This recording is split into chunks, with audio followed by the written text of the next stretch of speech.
अस्सलाम क्लास, कैसे हैं आप लोग बच्चों। आज 29 दिसंबर है और मंगल का दिन है। आज हम सबक नंबर 24 सीता घर आने की बाकी रीडिंग करेंगे और इसके बाकी 2 सवाल करेंगे। अब ये देखें, ये अहमद है, ठीक है, ये इसकी अम्मी है और ये इसके अब्बू हैं। उसकी अम्मी कह रही है स्कूल से सीधा घर वापस आना। ये अब्बू हैं, वो उनसे कह रहे हैं कि आपने किसी से कोई चीज़ नहीं लेनी। अहमद को अम्मी अब्बू की बातें याद आईं। देखिए, जब वो बच्चा अहमद को टॉफ़ी दे रहा था तो उसको अम्मी और अब्बू की बातें याद आई कि अम्मी ने कहा था स्कूल से सीधा घर वापस आना, और अब्बू कह रहे थे आपने किसी से कोई चीज़ नहीं लेनी। यहाँ तक रीडिंग है। अब हम इसके बाकी 2 सवाल करेंगे। तो देखिए बच्चों, सीधा घर आने के सवाल नंबर 3 है, अहमद को अम्मी अब्बू की क्या बात याद आई। इसका जवाब है अहमद को ये बात याद आई कि आपने किसी से कोई चीज़ नहीं लेनी।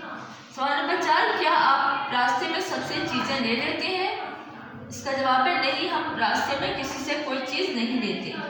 बच्चों, एक काम आपने कॉपी पर लिखना है, उसको अच्छी तरह से याद भी करना है।